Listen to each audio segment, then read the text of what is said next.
তো আমরা একটু দেখি আয়নাইজেশন এনার্জি বা আয়নীভবন বিভব। আয়নাইজেশন পোটেনশিয়ালও বলা হয় এটাকে। So ionisation potential or ionization energy is the amount of energy required to remove an electron from an isolated gaseous atom in its ground state.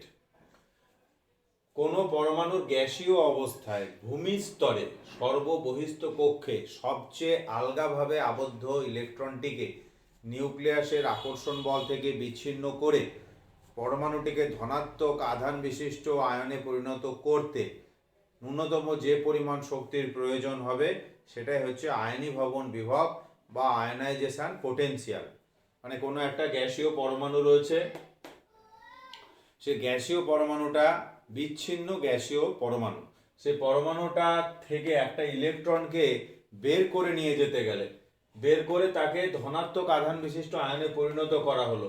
এই যে পরিণত করা হলো, পরমাণু এক্স থেকে এক্স প্লাসে পরিণত করা হলো, যে পরিমাণ শক্তির প্রয়োজন হলো সেটাই হচ্ছে আয়নীভবন বিভব বা ionisation potential or ionisation energy. এটা হলো মনোপজিটিভ আয়ন ক্যাটায়ন। এই মনোপজিটিভ আয়ন থেকে আবার আরেকটা ইলেকট্রন যদি আমরা বিচ্ছিন্ন করে দিই, আরেকটা ইলেকট্রন বের করে দিই, তাহলে এটা এক্স প্লাস প্লাস হয়ে যাবে।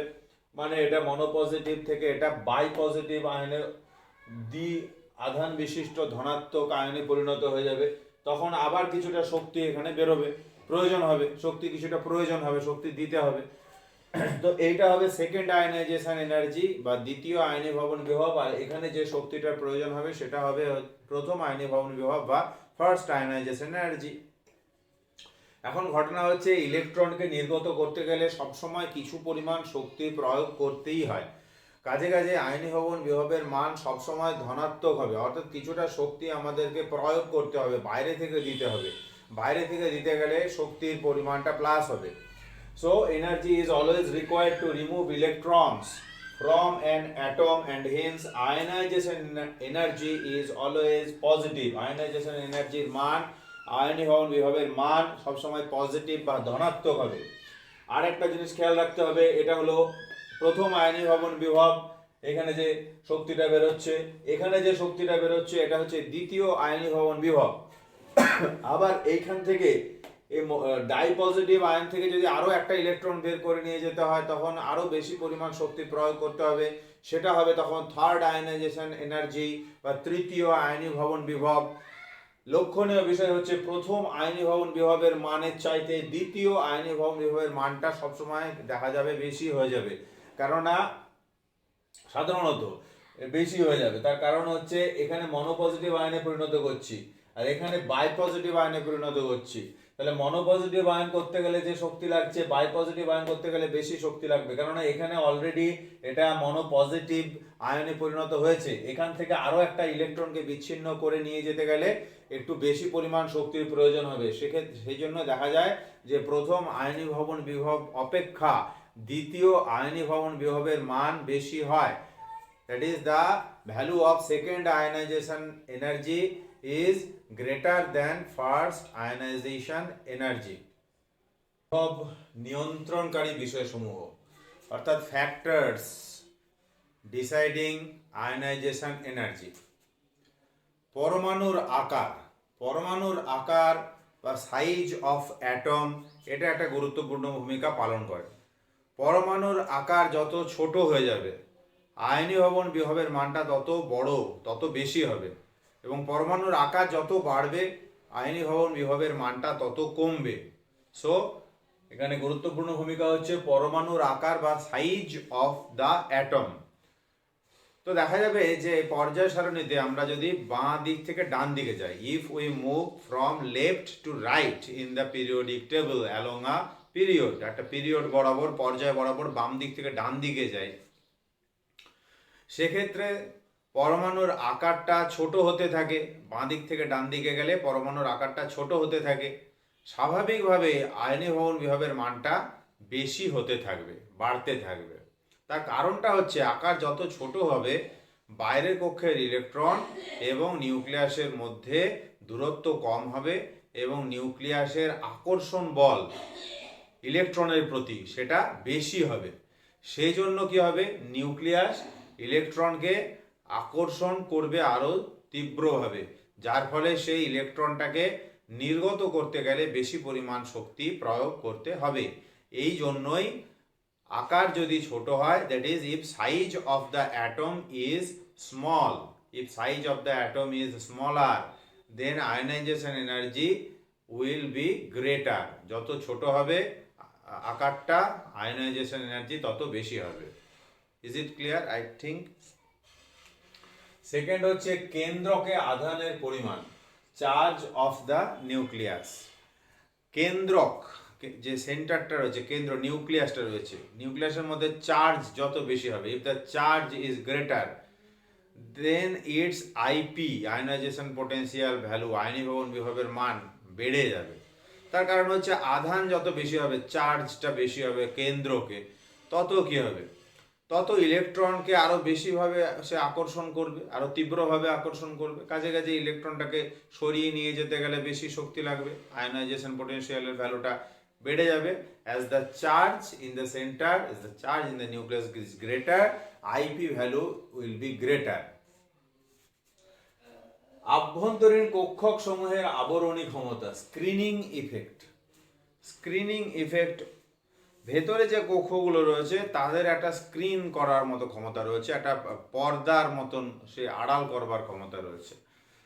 যে ইলেকট্রনটার কথা আমরা বলছি তার ভেতরে যে কক্ষকগুলো রয়েছে, সেই কক্ষকগুলো কি করবে না, নিউক্লিয়াসের আধানটাকে কিছুটা আবদ্ধ করে দেবে, আবরণ করে দেবে, যার ফলে effective nuclear charge, effective nuclear attraction, কার্যকরী নিউক্লিয় আকর্ষণ বা আধান ইলেকট্রনের প্রতি, সেটা কিন্তু কমে যাবে।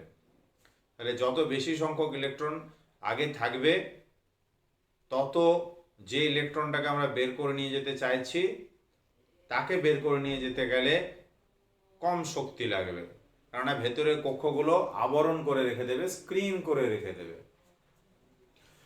কক্ষকের ভেদন ক্ষমতা, যে ইলেকট্রনটার কথা আমরা বিবেচনা করছি সেই ইলেকট্রনটা কোন কক্ষকে বা কোন অরবিটালে রয়েছে, সেটা একটা গুরুত্বপূর্ণ ফ্যাক্টর। আমরা জানি কক্ষক বলতে গেলে চারটে কক্ষক, একটা এস, একটা পি, একটা ডি এবং এফ। তাদের মধ্যে এস কক্ষক, যেটা এস কক্ষকের ভেদন ক্ষমতা বা পেনিট্রেটিং পাওয়ার, ভেদন ক্ষমতা বা penetrating power of the orbital is much, S এর ক্ষেত্রে, for S orbital, for S electrons the penetrating power of the orbital is greater. As the penetrating power of the orbital is greater for s orbital, then the s electron will be closer to the nucleus than p, d and f electrons. As the s electrons are closer to the nucleus, therefore much more energy is required to snatch the electron, to snatch the s electron from the attraction of nucleus. অর্থাৎ যদি S electron থাকে, সেই S electron নিউক্লিয়াসের কাছাকাছি থাকবে এবং সেই S ইলেকট্রনের ভেদন ক্ষমতা যেহেতু বেশি, এস অরবিটালের ভেদন ক্ষমতা বেশি, নিউক্লিয়াসের কাছে চলে আসবে এবং সেই ইলেকট্রনটাকে সরিয়ে নিয়ে যেতে গেলে, বিচ্ছিন্ন করতে গেলে আমাদের বেশি পরিমাণ শক্তির প্রয়োগ করতে হবে পি, ডি বা এফ অপেক্ষা। এবার ঘটনাটা হচ্ছে এস এর পেনিট্রেটিং পাওয়ার সবচেয়ে বেশি, তারপরে পি, তারপরে হচ্ছে ডি, তারপরে হচ্ছে এফ। তাহলে S penetrating power greater than P, greater than D, greater than F. Penetrating পাওয়ারটা এস অরবিটালের বেশি, কাজে কাজে এস ইলেকট্রন নিউক্লিয়াসের কাছে চলে আসবে, হ্যাঁ, পি, ডি বা এফ অপেক্ষা কাছে চলে আসবে এবং সেই ইলেকট্রনটাকে নিউক্লিয়াসের আকর্ষণ থেকে বিচ্ছিন্ন করতে গেলে বেশি পরিমাণ শক্তি প্রয়োগ করতে হবে। এই হচ্ছে কক্ষকের ভেদন ক্ষমতা বা penetrating power of the orbital. পরের পয়েন্ট হচ্ছে অর্ধপূর্ণ বা পরিপূর্ণ উপকক্ষের প্রভাব, effect of half filled and fully filled orbital. অর্ধপূর্ণ এবং পরিপূর্ণ কক্ষক যদি থাকে তার প্রভাব রয়েছে। অর্ধপূর্ণ বা পরিপূর্ণ কক্ষকের অতিরিক্ত স্থায়িত্ব থাকে, the stability of half-filled and full-filled orbital, full-filled cell is greater, তার স্টেবিলিটি বেশি হয়। সেই জন্য এই ধরনের কোনো ইলেকট্রন বিন্যাস যদি থাকে, সেক্ষেত্রে ইলেকট্রনটাকে সরিয়ে নিয়ে যেতে গেলে বেশি শক্তি, তুলনামূলকভাবে বেশি শক্তির প্রয়োগ করতে হয়, এবং সেক্ষেত্রে আইপির ভ্যালুটা, আয়নাইজেশন পোটেনশিয়াল বা আয়নীভবন বিভবের মানটা একটু বেড়ে যায়। সর্ববহিস্থ কক্ষের ইলেকট্রন বিন্যাসের প্রভাব, নেক্সট পয়েন্ট যেটা বলছি, that is effect of the electronic configuration of the valence shell. Valence shell অর্থাৎ সর্ববহিস্থ কক্ষের ইলেকট্রন বিন্যাসের প্রভাব রয়েছে। কিরকম না, যদি ইলেকট্রন বিন্যাসটা NH2NP6 টাইপের হয়, NH2NP6 টাইপের ইলেকট্রন বিন্যাস যদি হয়, তাহলে সে একটা অতিরিক্ত স্থায়িত্ব লাভ করবে, অনেক খুব স্টেবল হবে সেই ইলেকট্রনিক কনফিগারেশনটা, এবং সেখান থেকে ইলেকট্রনটাকে বের করে নিয়ে যেতে গেলে অনেকটা পরিমাণ শক্তি দিতে হবে। এই জন্যই দেখা যায় যে নোবেল গ্যাসগুলোর ক্ষেত্রে আয়নাইজেশন পোটেনশিয়ালের মান, আয়নীভবন বিভবের মানটা অনেকটা বেশি হয়। So these are the deciding factors on ionization potential, অর্থাৎ আয়নীভবন বিভব নিয়ন্ত্রণকারী বিষয়সমূহ। এবার আমরা একটু দেখি যে পর্যায় বরাবর আয়নন বিভবের পরিবর্তন কিভাবে হয়। তো আমরা আগেই বলেছি যে পর্যায় বরাবর আমরা যদি বাঁ দিক থেকে ডান দিকে যাই, so if we move from left to right in a period, variation of IP along a period, so we are moving from left to right in a period, একটা পর্যায় বাঁ দিক থেকে ডান দিকে যাচ্ছি, তাহলে কিভাবে আইপির ভ্যালুটা চেঞ্জ হচ্ছে, আয়নীভবন ভ্যালুটা চেঞ্জ হচ্ছে দেখা যাক। আমরা উদাহরণের জন্য, সুবিধার জন্য আমরা শুধু দ্বিতীয় পর্যায়ের মৌলগুলোকে এখানে লিখেছি, আরও তৃতীয়টাও লেখা যেতে পারতো, কিন্তু আমাদের সিম্পলিসিটির জন্য শুধু দ্বিতীয়টা আমরা উদাহরণ হিসেবে রেখেছি। এখানে সেকেন্ড পিরিয়ডের এলিমেন্টগুলো আমরা জানি lithium, beryllium, boron, carbon, nitrogen, oxygen, fluorine এবং নিয়ন। এবার আমরা দেখব যে কিভাবে চেঞ্জটা হচ্ছে। আমরা আগেই বলেছি যে যদি বাঁ দিক থেকে ডান দিকে যায় আকারটা কমবে, আকারটা কমে গেলে ইলেকট্রনেরকে বের করে নিয়ে যেতে গেলে বেশি শক্তি লাগবে, আইপিটা বেড়ে যাবে।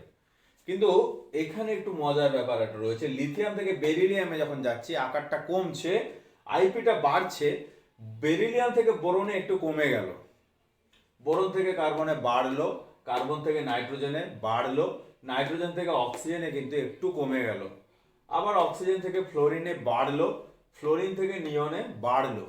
সো যেটা এইরকম হওয়া উচিত ছিল, স্ট্রেট বেড়ে যাওয়ার কথা ছিল, যে আইপির ভ্যালুটা বেড়ে যাচ্ছে, সেরকম হলো না। কিন্তু দুটো জায়গায় একটু ভিন্ন জিনিস দেখতে পাওয়া গেল, দুটো exception, one is in boron and the second is in oxygen, two exceptions are present. এই যে দুটো এক্সেপশন বা ব্যতিক্রম দেখা গেল, এটা কেন হলো? এটার কারণটা হচ্ছে কি না, এই যে বেরিলিয়াম রয়েছে, বেরিলিয়ামের ইলেকট্রন বিন্যাস হচ্ছে, আমি একটু এদের ইলেকট্রন বিন্যাসগুলো সবাই লিখে নিই। যেমন হচ্ছে লিথিয়াম হচ্ছে 3টে প্রোটন রয়েছে, 3টে প্রোটন থাকলে এর 3টে ইলেকট্রন রয়েছে, এর ইলেকট্রন বিন্যাস হবে 2 1। এরপর রয়েছে বেরিলিয়ামের ইলেকট্রন প্রোটন আছে 4টে প্রোটন থাকলে ইলেকট্রন 4টে আছে, 2 2। তারপরে বোরনের হচ্ছে 5টা, এখানে হচ্ছে 2, এখানে হচ্ছে 3। এইভাবে আমরা করছি। কিন্তু আমাদের যদি এস অরবিটাল, পি অরবিটাল এইভাবে আমরা যদি বিবেচনা করি, তাহলে আমাদের ইলেকট্রন বিন্যাসটা আমরা এইভাবে লিখব যে লিথিয়ামের ক্ষেত্রে আমরা লিখব যে 1s2 2s1। এখানে আমরা লিখবো, এখানে আমি এটা এই করে দিচ্ছি, এখানে আমরা লিখবো 1s2 2s2। এখানে আমরা লিখবো 1s2 2s2 2p1, এটা আমরা লিখবো। এবারে কার্বনে আমরা লিখবো, কার্বনের 6টা, 1s2 2s2 2p2। এখানে আমরা যদি করি তাহলে লিখবো 2 4। কার্বনের পরে নাইট্রোজেন হচ্ছে 7টা হলে হচ্ছে 2 5 বিন্যাসটা কিরকম 1s2 2s2 2p3 অক্সিজেন 8টা রয়েছে 2 6 এটা কি হবে 1s2 2s2 2p4 তারপরে হচ্ছে ফ্লোরিন ফ্লোরিন হচ্ছে 2 7 1s2 2s2 2p5 আর নিয়ন নিয়ন হচ্ছে 2 8 1s2 2s2 2p6 এই হচ্ছে ইলেকট্রন বিন্যাস। এবার ইলেকট্রন বিন্যাসের উপর খানিকটা নির্ভর করে এবং ইলেকট্রন কোন অরবিটালে আছে তার উপরও খানিকটা নির্ভর করে।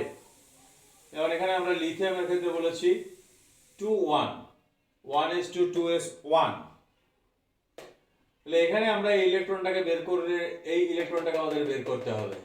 বেরিলিয়ামের ক্ষেত্রে 2s2 তো এই যে 2s ইলেকট্রন s ইলেকট্রনের পেনিট্রেটিং পাওয়ার বেশি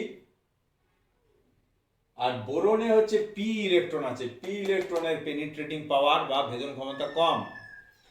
উপরন্তু এখানে 2s2 থাকার জন্য এই অরবিটালটা পরিপূর্ণ অবস্থায় রয়েছে কারণ s অরবিটালে দুটো ইলেকট্রনই থাকতে পারে সর্বোচ্চ সেই দুটো ইলেকট্রন রয়েছে এবং এটা প্যাকড পুরোপুরি ভর্তি রয়েছে।